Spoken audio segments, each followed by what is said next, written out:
Metro on 1019 WDET FM. I'm Tia Graham. Now, going to college is a major step in a young adult's life, and it brings a lot of responsibilities. Colleges often have programs that offer assistance to students who need it, but the Crockett-Lumumba Scholars Program at Wayne State University goes a step further. The Student Success Program operates out of the African American Studies program and focuses on community building and social responsibility for its scholars. This Saturday, Crockett-Lumumba Scholars is hosting a jazz and poetry night that will feature renowned artists Marion Hayden, Alan Denard, and Michigan's Poet Laureate, Melba Boyd. Joining me now is David Goldberg, the director of the Crockett-Lumumba Scholars Program. David, welcome to the Metro. It's a pleasure to be with you. Of course, but jumping into things, the Crockett-Lumumba Scholars Program. Now, where does the name Crockett-Lumumba come from? Yeah, the name is quite intentional. We wanted to honor local heroes and sheroes that our students could identify with and maybe hadn't heard of in the past. So the Crockett part is actually named after two famous Detroiters. The first being Judge George Crockett, who was a member of the Recorder's Court in Detroit and later went on to the House of Representatives, where he became a leading advocate for reparations nationwide. His wife, Etheline Crockett, was the first black OBGYN female in Detroit. So she was the first woman to serve as an OBGYN in Detroit and for years advocated for maternal health. So the Crockett's encapsulate both, and that was very important to us. And Lumumba, some people, when I tell them, they think it's Patrice Lumumba from the Congo, and certainly would be worthy to name it after as an inspiration for our students. But instead, we named it after Chokwe Lumumba, who's homegrown from Detroit, member of the Republic of New Africa, a lawyer who defended political prisoners during the Black Power era and after, and later became the first black mayor of Jackson, Mississippi, and was associated with the Malcolm X grassroots organization as well. And being a Detroiter, sitting here listening to who these extraordinary people were and the impact that they had, not only just in Detroit, but across the country, is absolutely fascinating. I love to learn about the history of Detroit and things that we just don't know. And that's one of the reasons I asked that particular question, because I knew it had to have been intentional. It couldn't have been just a name that you pulled off the shelf somewhere. So thank you so much for explaining that. But there's a scholar program named after those three amazing Detroiters. So let's just talk a little bit about what the students are actually learning and what they're actually a part of with the Crockett-Lumumba Scholars Program. So what we are is a 4-year student success program. A lot of the ways that this goes in the past is that the first year tends to be the hardest year of adjustment for students. It's kind of like the make or break year. We thought rather than just kind of taking people through their first year, that we would be dedicated to seeing them from the time they entered, if not before, all the way to graduation, and give them the support they need throughout the entire period of time. That first year is tough for a lot of folks. A lot of us who have gone away to school, had the opportunity to go away from school, it's a struggle, especially when you're just out you're on your own for the first time, figuring out little stuff as simple as what toilet paper am I going to use for my own self versus what my mom and dad bought. So it's just so many different things that go into it. But I do want to ask how the arts play a role in helping get this message across, especially when we talk about teaching students to think for themselves and to be problem solvers for themselves and their communities. Well, I was listening on the radio before, and so we had the nexus in your previous conversation of education and jazz. And to me, it's natural. Like we focus on a principle, a Kenyan principle called Harambee, right? Mm-hmm. Which is basically means all together come as one, right? That we're stronger together than as individuals. And I think jazz is the perfect kind of method of understanding that and explaining it to our students in the sense that we want everybody to establish their own voice and their own perspective and their own individuality, but also be able to come back when it's time to the group and, then join back as one. So I think jazz, not only am I a huge jazz fan and I love the history of jazz in Detroit, and yes. I think, I really want to support people that are keeping that alive here. Because, everybody knows Motown, but not a lot of people understand just how rich our history with jazz is. And that, to me, that's information that people need to know. And part of the reason is Detroiters are so humble. Like, we have people walking around who are stars. Like, you don't understand it, but they leave this country. They're absolute stars.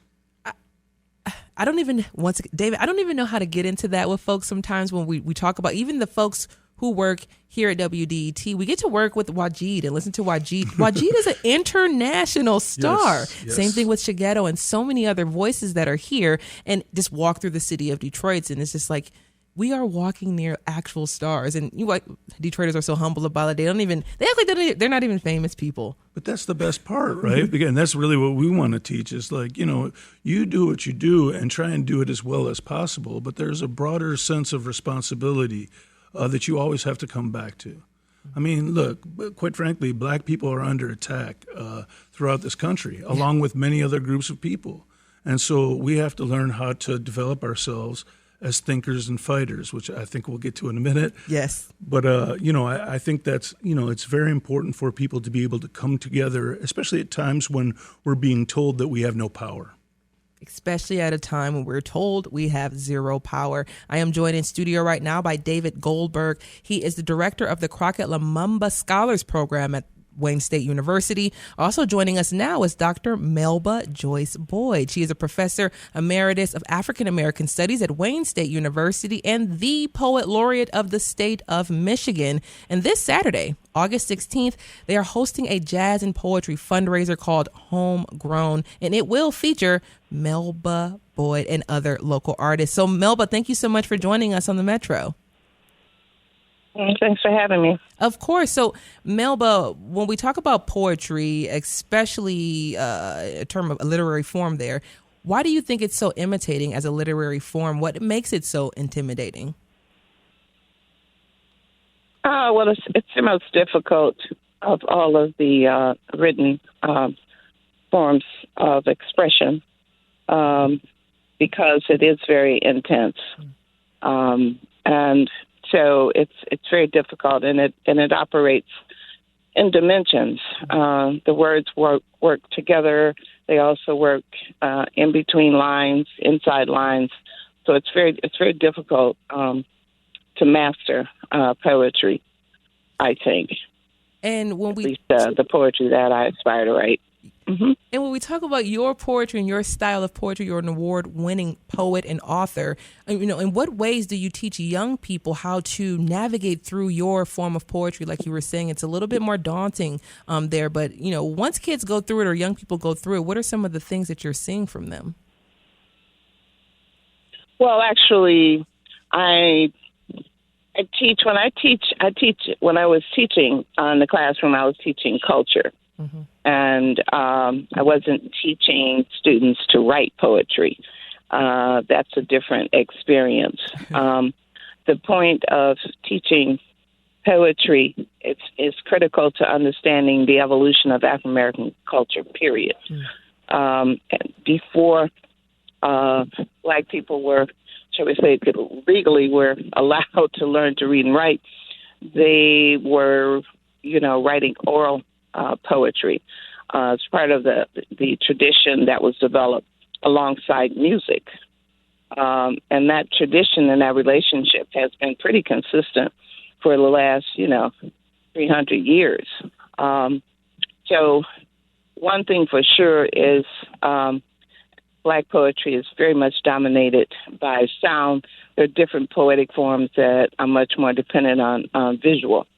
But sound is a big part of it. Therefore, it's very easy for poets to perform, with musicians because the voice becomes like another instrument.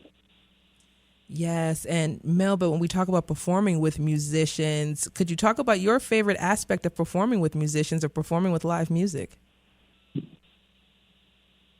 Well, I mean, I like the multi-dimensionality of having the words and the music and interacting, as David was mentioning earlier, because it's like in jazz, the way it functions largely is that you have a dominant theme that's running through a song, but each musician also has an opportunity to express his or her voice.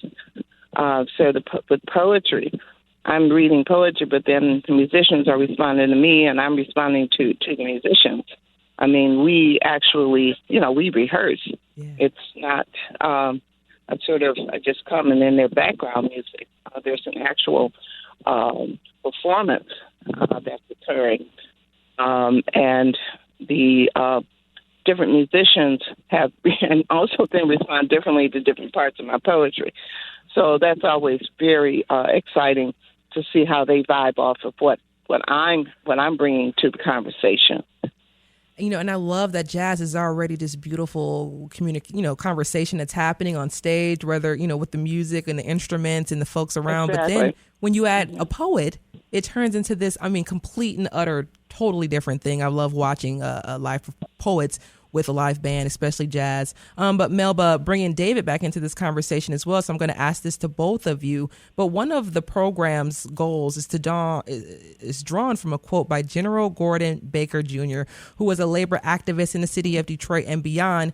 And it is to turn thinkers into fighters and fighters into thinkers. I love that so much. So David, we're going to start with you first. When we think of turning thinkers into fighters and fighters into thinkers, explain that.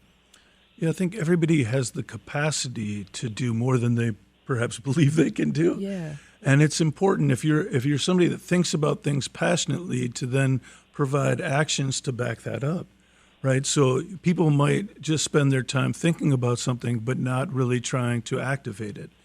And it's important to kind of, show people the way and ways in which you could do that and provide them with the courage and the kind of support necessary to see themselves in those kinds of roles. And conversely, you could be somebody who's militant and combative, but you want to know what the hell you're doing. So you better study, right? And I think, that's why we call the program Crockett-Lumumba Scholars, too, is because we're not just trying to train graduates of various different degrees. We're trying to, create scholars who will be committed lifetime to this notion of improving themselves in the world in which they live. Mm-hmm. With action. And Melba, same thing when you hear turn thinkers into fighters and fighters into thinkers. What do you think of when you hear that quote? Well, ostensively, you use art to motivate, to stimulate, for people to consider and reconsider certain ideas and feelings. And I think that's what's so valuable about especially Black culture, and not to just simply react, because reacting can be worse than doing nothing. In fact, doing nothing sometimes is a reaction, but ostensibly, whatever you do, whether it's politics or not, whatever you do, you should be informed and aware and know as much as you can about all of the aspects and dimensions of what you're trying to consider and what you're trying to facilitate. And I find also, for example, that when one is feeling also a little frustrated, one of the best things you can do is to, turn some music on and redirect your energy, to focus your energy, or you can't really completely figure something out, go read a book. Go see what some of the people who devoted their entire lives to thinking, philosophizing or whatever. But I think that's clearly a big part of it. You got to develop the brain. Yes. David Goldberg is the director of the Crockett-Lumumba Scholars Program at Wayne State University. Dr. Melba Joyce Boyd is a professor emeritus in the African American Studies Department at Wayne State University and poet laureate of the state of Michigan. This Saturday, August 16th, they are hosting a jazz and poetry fundraiser called Homegrown at the Gretchen Valade Center for Jazz at Wayne State. David and Melba, thank you so much for joining us on the Metro. Thank you for having us. Okay, thanks for having me. Okay, that's it for the Metro today. This is WDET-FM, Detroit Public Radio, your connection to news, music, and conversation. You all have a great day.